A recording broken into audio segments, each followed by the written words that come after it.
This is the Government Week in Review, a look at the major stories of the week. I am Rakisha St. Louis. Coming up, bi-monthly payments to be rolled out next week, and Grenada's wage reformation process has begun. Details to these and more after the break. Boy, yo, they gonna fly with kite now. The wind picking up. I'm coming. Karim, what you doing? Fly my kite. Yeah, but not here. You can't fly kite near power lines, boy. Why not? The wind good. Because mommy say kite threads conduct electricity. Yeah, kite. He's right. If your kite gets stuck in power lines, it can cause power outages, or even worse, it can get shocked. Come, let's go and fly them in the pasture. Yeah, that makes sense.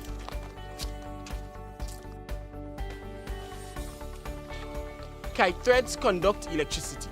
Do not fly kites near overhead power lines. This can lead to electric shocks and power outages. If your kite gets stuck in power lines, do not try to retrieve it. Release it and call GIS. Always fly kites in open areas. Keep your kites far away from roads. And remember, always clean up after yourself. GIS, energizing our Grenada. Welcome back. Plans to pay bi-monthly personal emoluments from the middle of this month are on track following the June 2022 general election and the presentation of the 2023 budget. Prime Minister Honorable Deacon Mitchell and his team began the process to implement the measure. Consultations began in February with union representatives, financial institutions and public officers to get buy-in and support for the implementation. During a press conference on Tuesday, Mike Sylvester, Permanent Secretary in the Ministry of Finance, assured that public officers will receive their first bi-monthly payment April 14th. He explained that the payments will be made on the 15th and 30th of each month. If the dates fall on a public holiday, payments will be made the last working day before the holiday. We've had extensive consultations with all key stakeholders, including and in particular the banks and credit unions who are main players in this, in that they are the ones who would initially receive the resources of the workers and pensioners. And we have been given the assurance that they are making preparations or have made preparations to basically facilitate the twice monthly payments.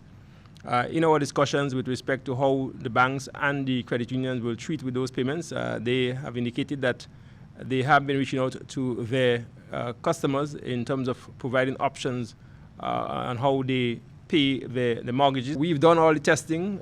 We've done all the technical work to support this policy. And we have also done extensive consultations, as I mentioned, with the financial institutions, with the insurance companies, with the National Insurance Scheme, with the hire purchase companies such as courts and so on. We've also met with the trade unions. We have also met with the workers on several occasions.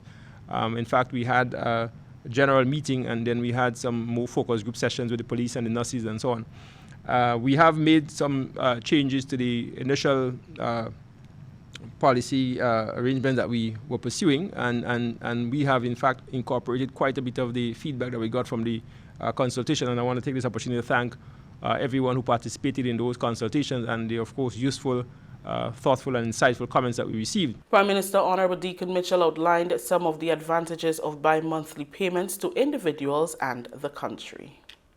We are satisfied that such a policy approach is in fact supportive of our workers in particular, because what it allows is for you to have, in a far shorter period of time, ready access to your salaries to meet the several financial commitments that you have. We're also satisfied that there are certain advantages, for example, that can come with that by, in fact, for example, for employees who have loans, the faster you pay your loans off is the more interest you save, and it puts you in a better position, in fact, to be able to address other financial commitments. And in general, it helps with the management of one's cash flow. And cash flow is critical towards personal finances. It's critical as well towards economic activity within the island.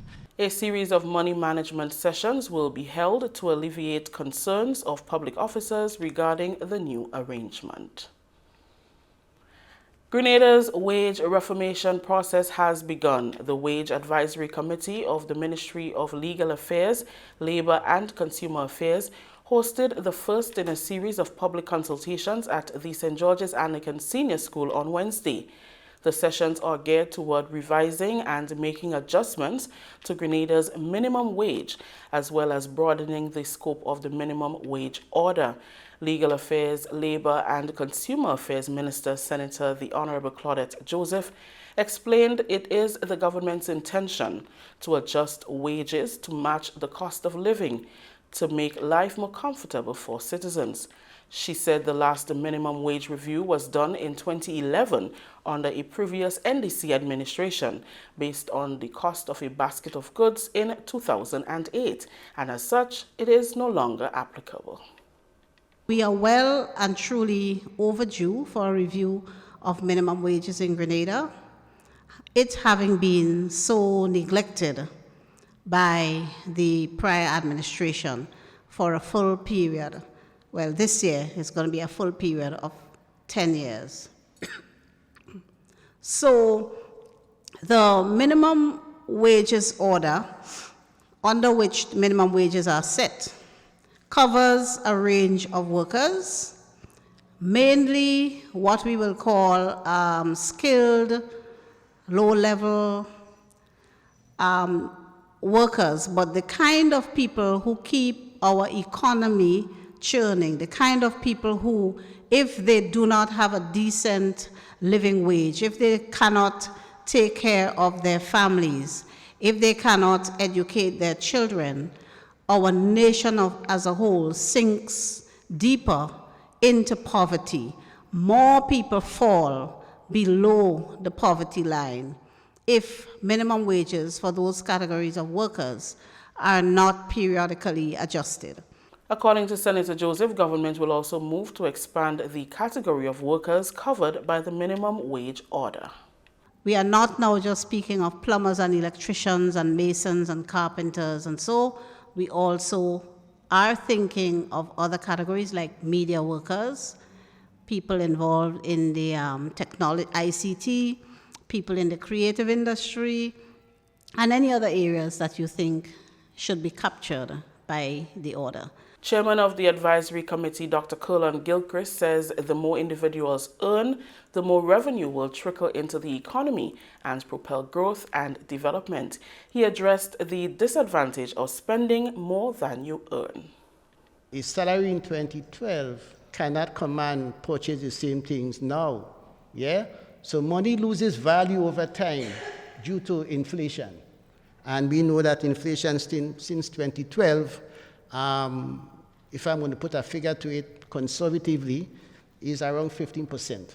All right? Conservatively. It could be higher if you take, that's an average. On average, we can say cost of living has increased by about 15% over the last 10 years, on average.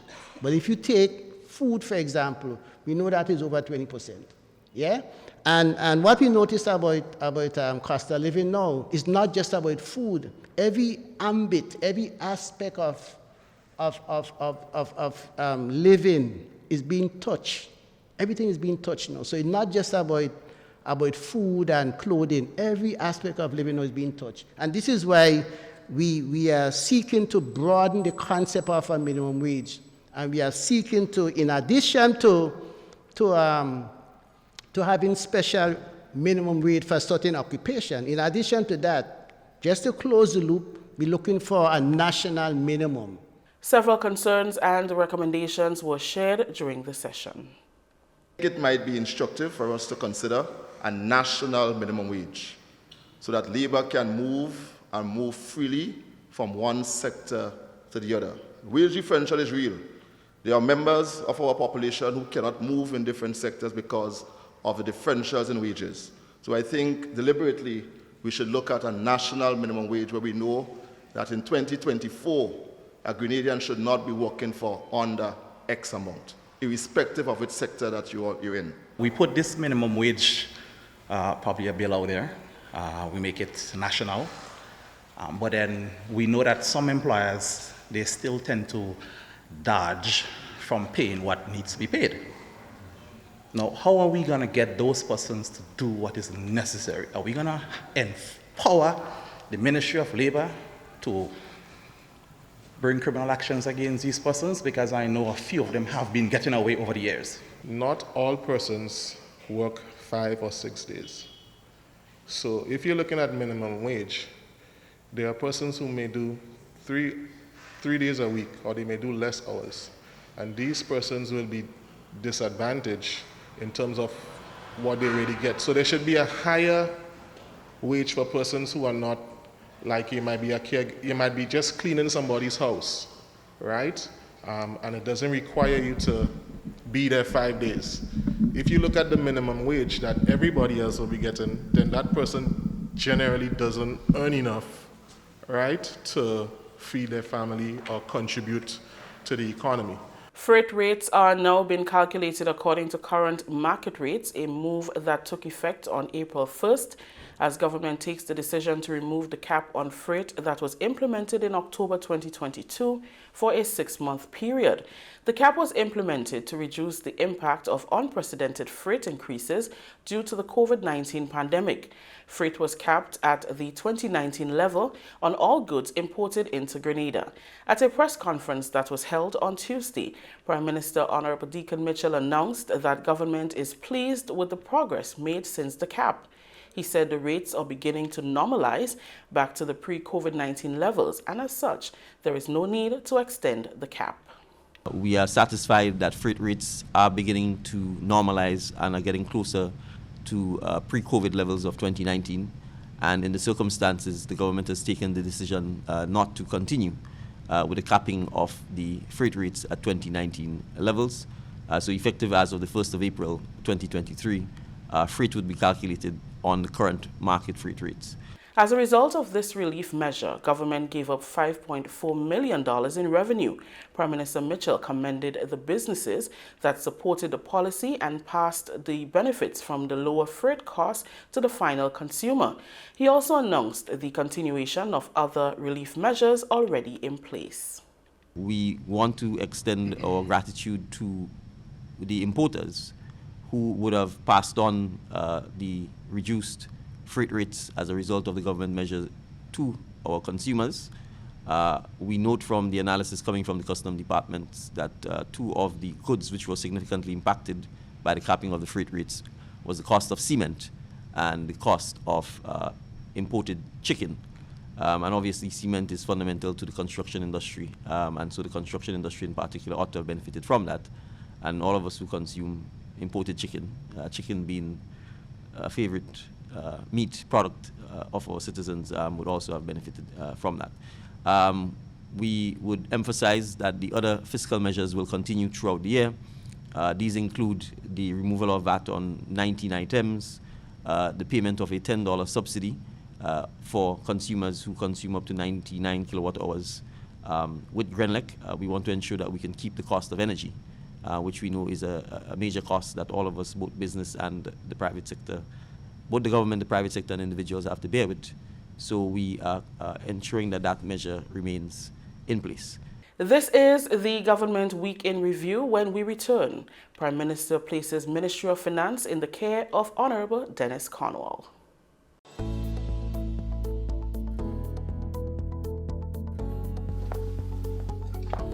Angie, don't you know that you should not fly a kite near electrical poles and wires? You should only fly it in open areas. If the kite gets stuck, it can cause power outages throughout the village. Then I'll just pull it down, Johnny. Simple. No, you shouldn't do that. You can get shocked. You should call GRENLEC at 237 and they will come and help. Alright. Never fly kites near the power lines. If your kite ever gets tangled, do not attempt to remove it on your own. A message from GRENLEC, energizing our Grenada. The Deacon Mitchell-led administration made its first change in ministerial portfolios during the week.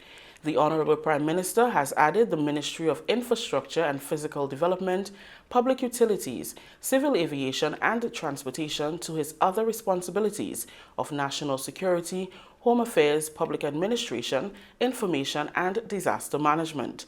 The portfolio of Minister for Finance now belongs to Honorable Dennis Cornwall. Prime Minister Mitchell explained that a cabinet reshuffle is not unique to his administration and will continue to give each minister an opportunity to serve in various ministries. It also augurs well for the implementation of government's transformation agenda. Both Minister Cornwall and I look forward to learning our new ministries, to working with the PSs and staff at the ministries to continue to deliver on our transformation agenda and on the many projects and plans that each ministry is required to carry out. All ministers, and I think senior management, would in fact be subject to review, and we collectively would be subject to asking ourselves, how can we better improve and manage the performance of the government? And part of that also involves giving ministers the opportunity to experience, handle and manage different portfolios. As you are well aware, no minister currently sitting in the government has ever been a minister before. And we think it is absolutely crucial from as early as possible to give our ministers, including myself, including Minister Cornwall, and others, the opportunity, if the need arises and if there's an opportunity to do so, to be able to be cross-trained and to cross-learn the various ministries that we function in. Grenada will present its bid to host the 51st Character Games when Congress meets in the Bahamas for the 50th Games from April 7th to the 10th. This was revealed during a press conference held during the week to officially present the more than 20 athletes who will represent Grenada at the Games. We get more in this Chris and Mitchell report. 19 male and 7 female athletes will represent Grenada in various track and field events at the Thomas Robinson Stadium in the Bahamas over the Easter weekend. Sports Minister Honorable Ron Redhead encouraged the athletes to give of their best and remain humble and focus as true ambassadors. Essentially, my message to you this morning is to go out there, compete, to win. And I want to give you this message, that as athletes, you will be time and time again influenced by external forces to do things. Do not engage in wrong things. Always remember two things, the two H's. Be humble and be honest in your profession. Take the sport as a profession indeed.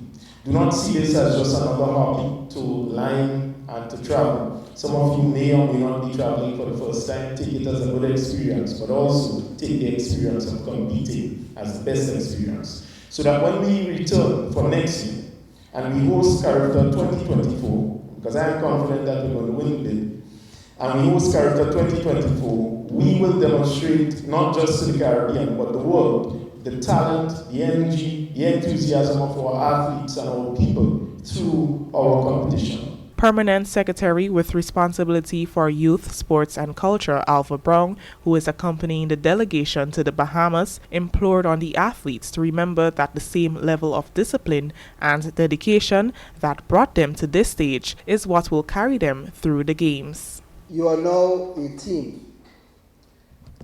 In the past, you would have been identified as ACE or Track Blazers or GBSS or SAS. Whatever team or school you came from. But now, you are the Grenada Character team. And so, you should go as that. There's a saying that once you go together and you work together, success is easier and success is guaranteed. So keep that in your minds. President of the Grenada Athletic Association, Conrad Francis, commended the efforts of those who have given financial assistance to ensure the athletes can participate in the games. The minister from the outset was very adamant that this team has to go. And all the troubles that we saw in terms of getting commercial flights to take us to the Bahamas, that failed. And when the idea of a PJ came up, he gladly embraced it. And today, here we are we will be traveling with a charter to go to the Bahamas. General Manager at the Grenada Lotteries Authority, Cindy Henry, also had words of encouragement for the athletes. It is important that as athletes that you remain competitive. You're going out there to represent Grenada. You're going out there to represent yourselves. You're going out there to represent your teammates, your family. You're going out there to represent all of the entities in this room, the National Lotteries Authority. And we have the confidence in you guys. We have the confidence in you to win. We have the confidence in you to bring home the medals. And I want you to go feeling empowered that you could do this. Now, this is about Carifta. And no disrespect to Carifta, but I want you all to use Carifta as a stepping stone for something greater. President of the Grenada Olympic Committee, Bernard Wilson, also addressed the athletes. Grenada's 2023 Carifta athletes are eager to represent their country at the 50th Carifta Games in the Bahamas. Some of them spoke with GIS about their readiness to attend. I'm not really afraid. I'm going to do my best. And if I didn't do my best, next year I have to come back, train hard, put in more work, and go there again and show them what I could do. And normally they ask the athletes, how hungry are you for those particular races? Because we would have seen that you had some very, very good timings during the national champs and also in the recently concluded intercall games. So in the 400 meter, out of 10, I'm like 10. In the 200 again, out of 10. I'm really hungry. I'm really ready to go out there and do my thing. Last year, Carifta, I was under 17. This year, Carifta, I moved up under 20.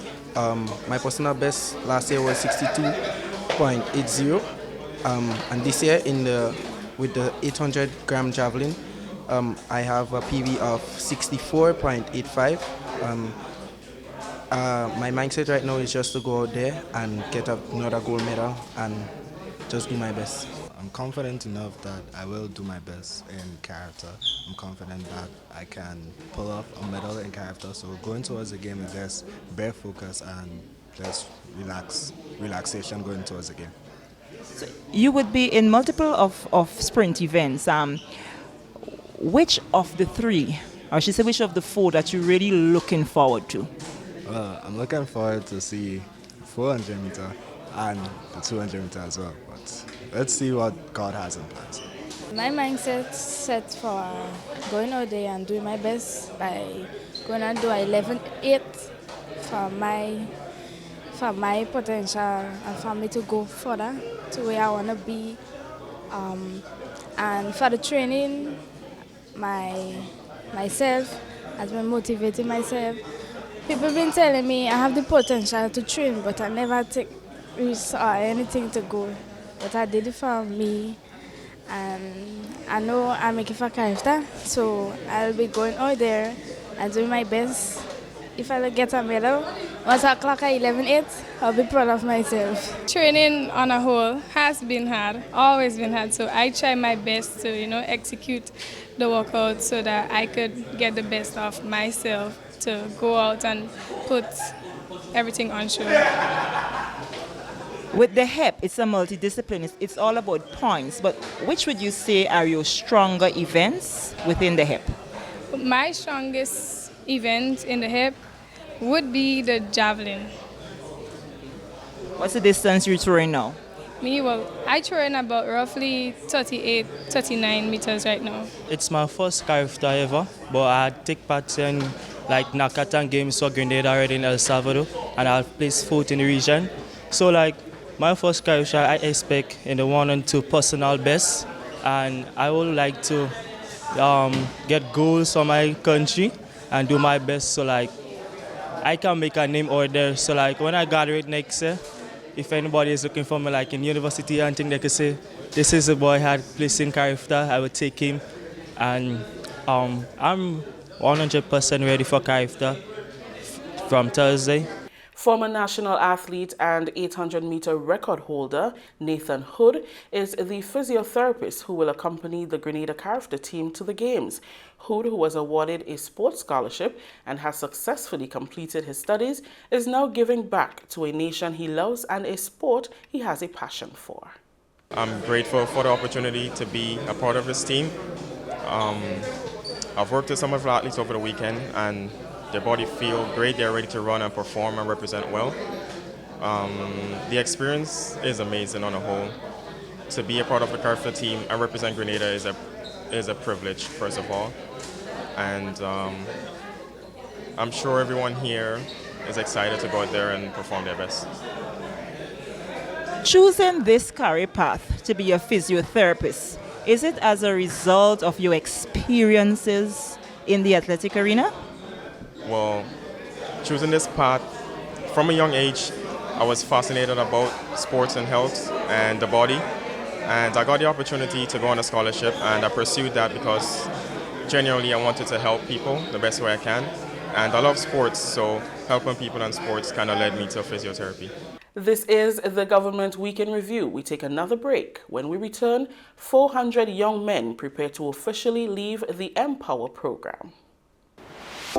At the NIS, we're constantly looking for ways to better serve the evolving needs of our population.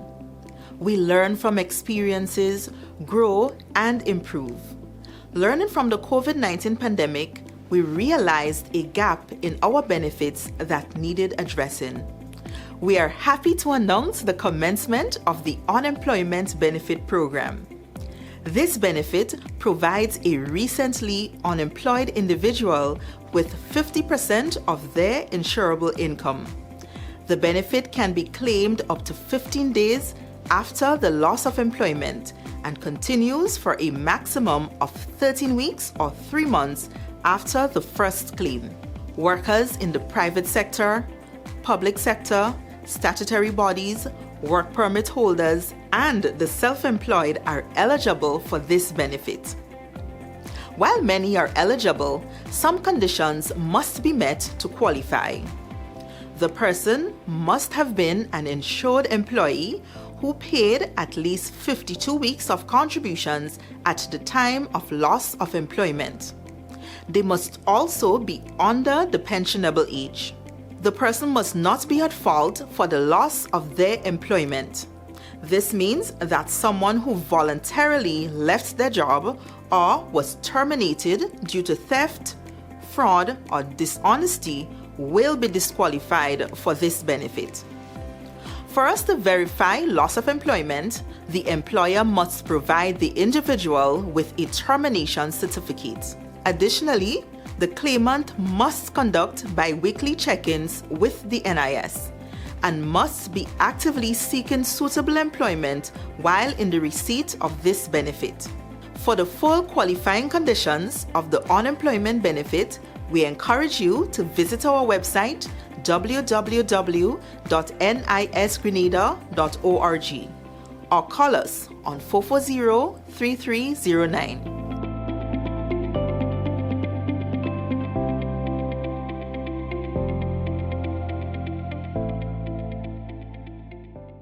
Welcome back.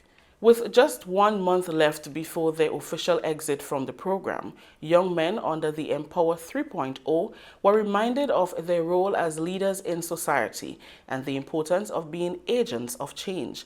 They participated in their final quarterly meeting earlier this week. We have a report from Eugenia Peters. The one-year program was created to provide young men between the ages 18 to 35 with opportunities towards self-empowerment, holistic development, skills, certification, and employment. The 3.0 cohort of the program engaged 400 young men, including 25 inmates at His Majesty's Prison. Minister of State in the Ministry of Youth, Sports and Culture, Honorable Ron Redhead, in addressing the young men, shared his life story and encouraged those present to use the training as a stepping stone towards breaking the cycle of poverty and social ills. You must tell yourself, don't let anybody take you for a ride. You have to get serious. Don't let people believe that they can judge you on the basis as how you are dressed. don't let people try to judge you and feel that you cannot do anything. So you must empower your mind before you empower yourself. Participants engaged in the program will acquire life skills, direct skills, and core developmental training. Before they depart from the program, the young men were also lectured on men's health, a session facilitated by Dr. Francis Martin. Successful participants of the program will benefit from a grant fund to start up their own businesses. Some of the men shared their journey and plans for the grant fund. I'm in the general technical construction field, and I'm planning to extend my carpentry.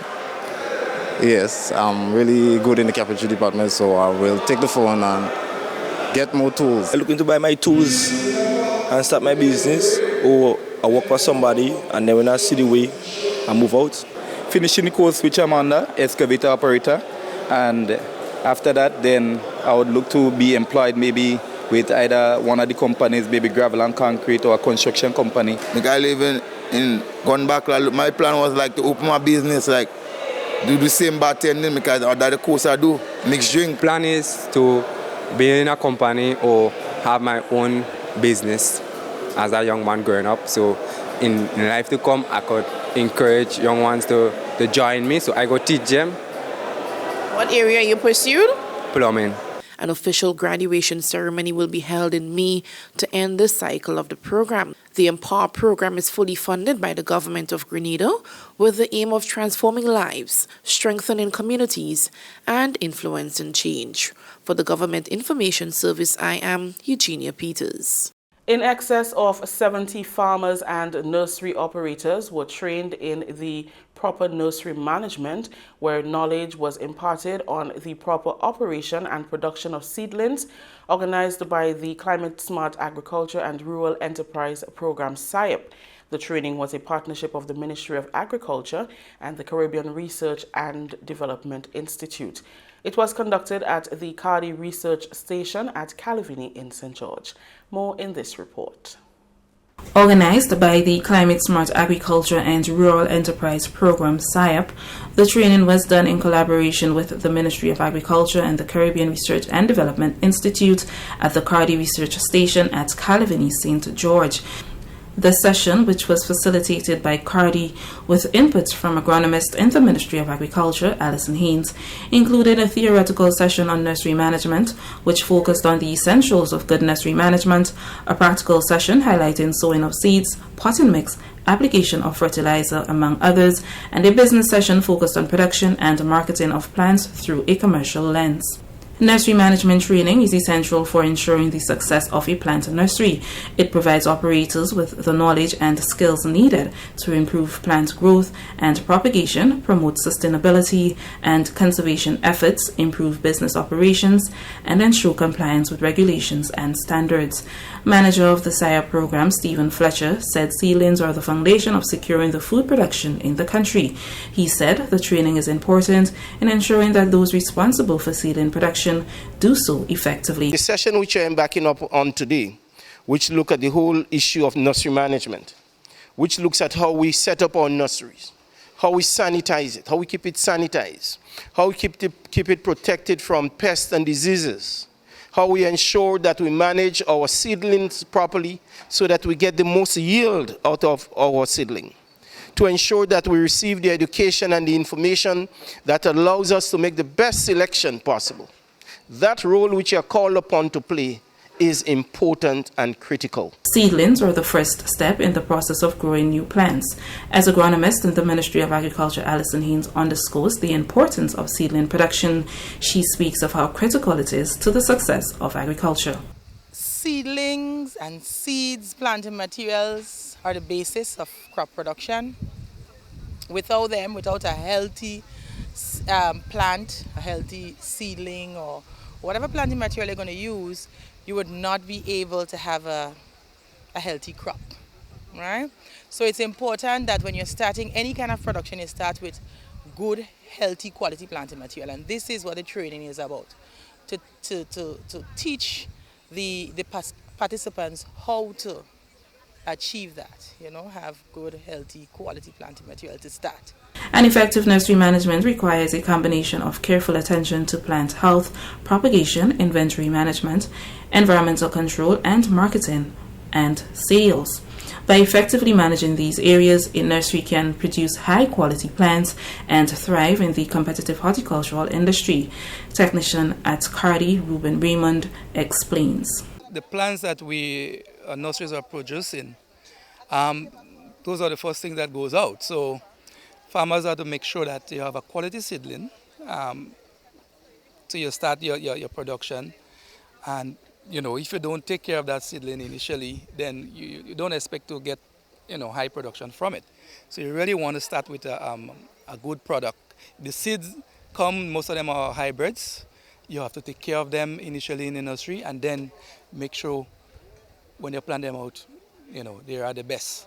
So nursery management is so critical, and most of the nurseries now, you see that doing well, is because they pay attention to such. Participant and representative of Adult and Teen Challenge, Richard Simon, was appreciative of the delivery of the training. It helps us to understand that it's not just putting seeds in a tray and hoping, that there are practices that we must inculcate in our greenhouse development, in our seedling and germination process, and it helps us to ensure that that the plants we actually put in the ground and hope to get produce from actually starts right. And a good beginning is always important to how you end. Representative of the Rastafari Organization for Centralization, Michael Batiste, says the training is essential for the enhancement of his agricultural production, particularly cannabis. It's putting me on the right patch I want to be on right now in terms of general farming. We into the cannabis right now, but for practically it's for everything, not just only cannabis we're doing, but we're doing all the indigenous plant, So that's one of the main reasons I come to get a proper feedback, how I should be putting the different crops in different form, the different soil, link for testing and all this kind of thing. These are the kind of information I want. So I know when I grow in my cannabis, I know exactly where should I grow it, and how should I treat it to get the specific result I want from it. Nursery operator Over Charles was also part of the training. In terms of charging how much for a tray, I lost big time on that. Because I never used to take out my time, my labor and things so. I never used to take out for that. So it taught me a lot in that aspect. Work is progressing on the Lacalome Sewage Rehabilitation Project in St. David as government seeks to address the age-old problem and make life more comfortable for residents.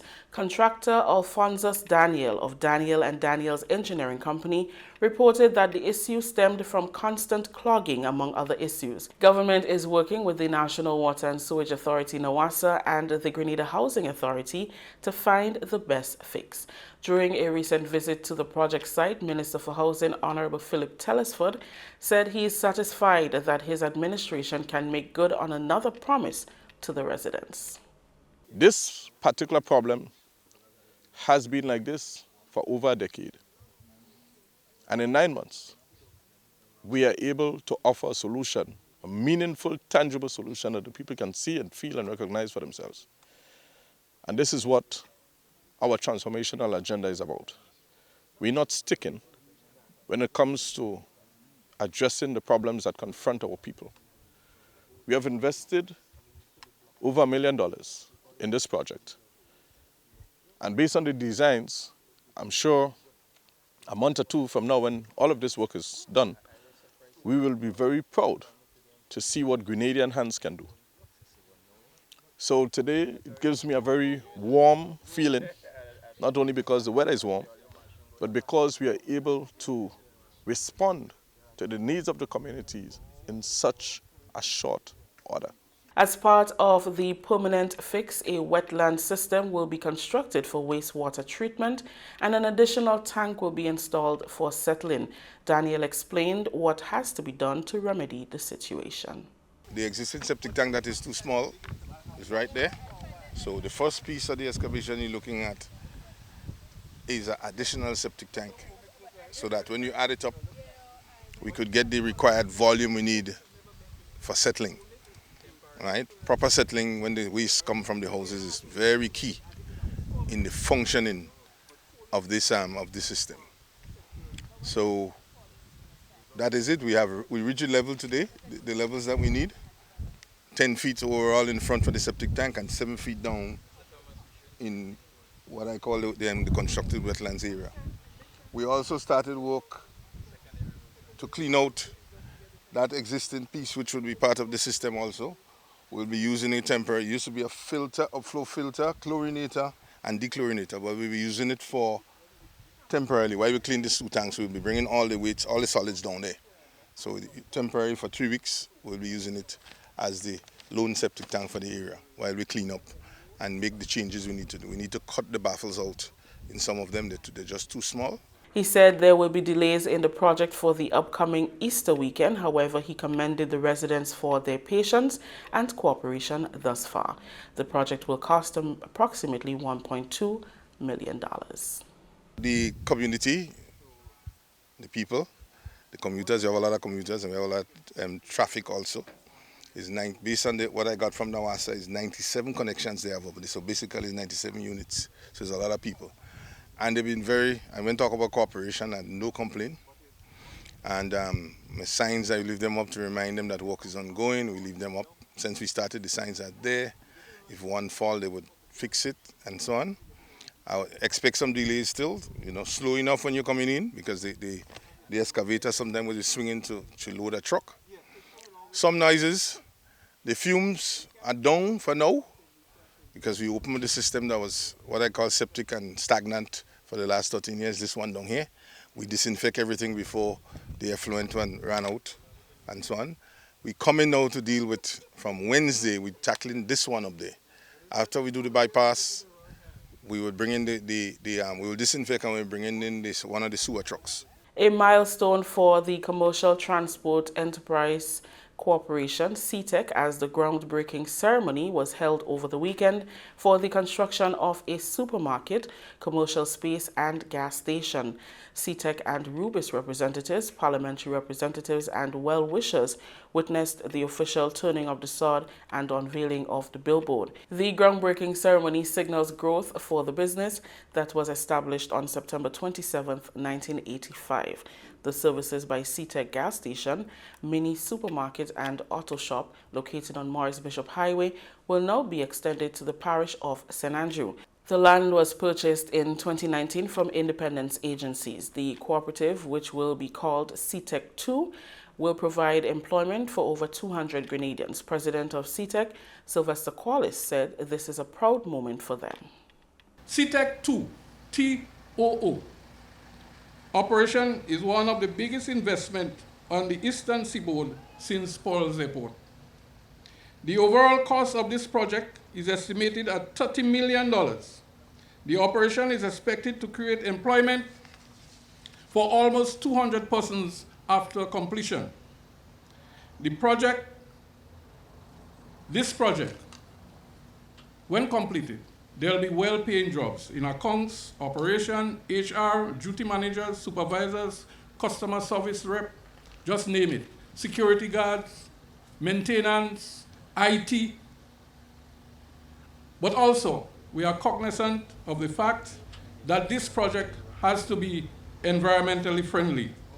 The building will be done in a sustainable way, including and not limited to rainwater harvesting and solar power. Country Representative for Rubis, Charles Archer, is elated as the partnership between CTEC and Rubis can strive. In developing this important partnership with CTEC, we believe this project aims to improve the availability of fuel-branded fuel products to residents of St. Andrews Parish, or more affectionately known as the Big Parish. So we are talking about what we are marketing and making available to our cherished customers. Parliamentary Representative for St. Andrew Southwest, Honorable Lennox Andrews, said that this is a major step in the development of St. Andrew and surrounding areas. Apart from the employment that this project is going to generate on completion, permanent employment, and I'm saying permanent because I expect this project to be successful and to be relevant, meaning that it will live forever.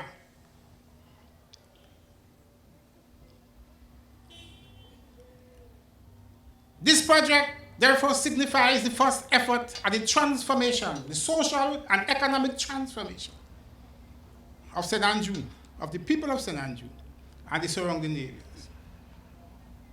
And I'm saying this because I know that this project benefited from the finest minds.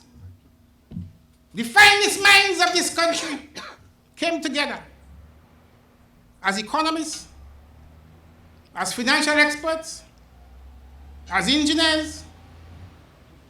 They all came together and put their brain cells together and designed this project in a manner that it is going to be successful.